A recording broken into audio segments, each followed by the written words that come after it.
Okay. You don't have to go back in time and fix your past karma directly with the people that you affected, because your karma follows you into your present moment. So what that means is if you want to be in integrity with your karma, you look at what your responsibilities are, and maybe you've been unfairly persecuted or targeted or bullied or mistreated somehow.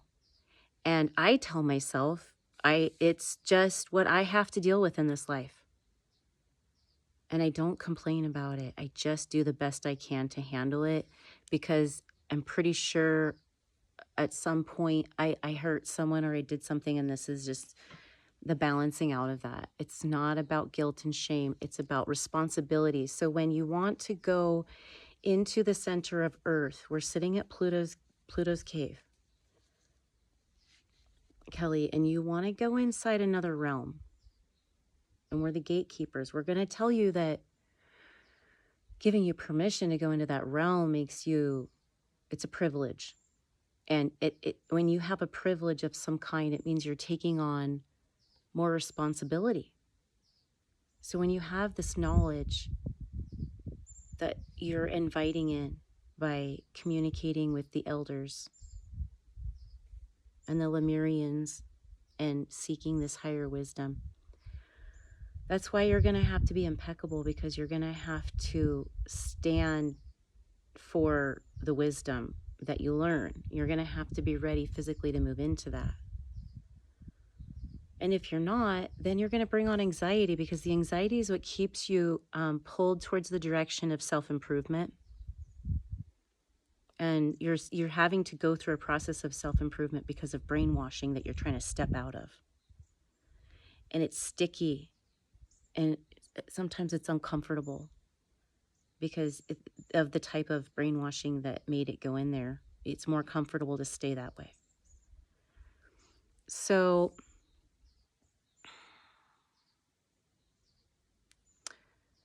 that's why you can always look at your challenges as opportunities to heal and become more whole, and to take care of your true debt. You're not in spiritual debt to God, but karma and messes that you leave behind are the debt that you carry with you in the present moment everywhere.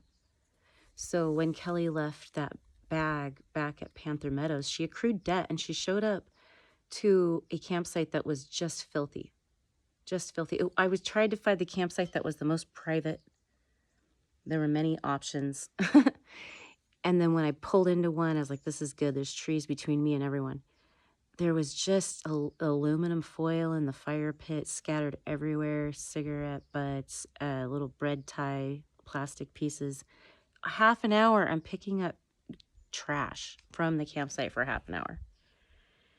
And I'm just like, okay, now I'm even.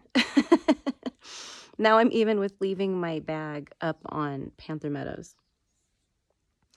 And that's the attitude that we want you to move forward with, with the privilege of learning about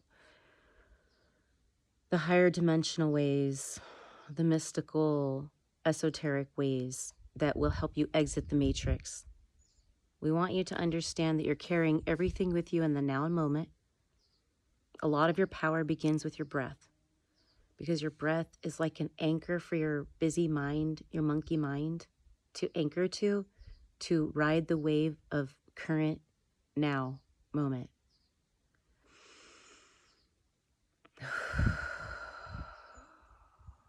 It's your compass. It's like where you can always be lost in the storm, and then you find your breath and you're like, oh, okay. Now I remember what I need to focus on.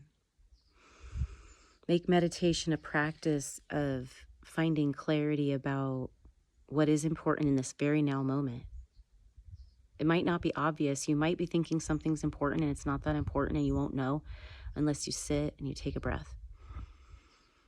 It stitches your ego to your spirit higher guidance when you breathe. It's like a stitch.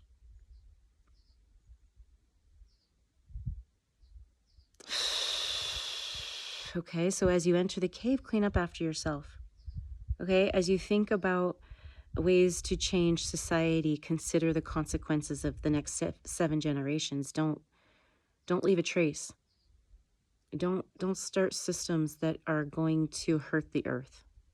We're the gatekeepers because we're not going to let that happen again. So we are very important, the Devas, at figuring out whether or not someone has the integrity to be allowed into the inner realms.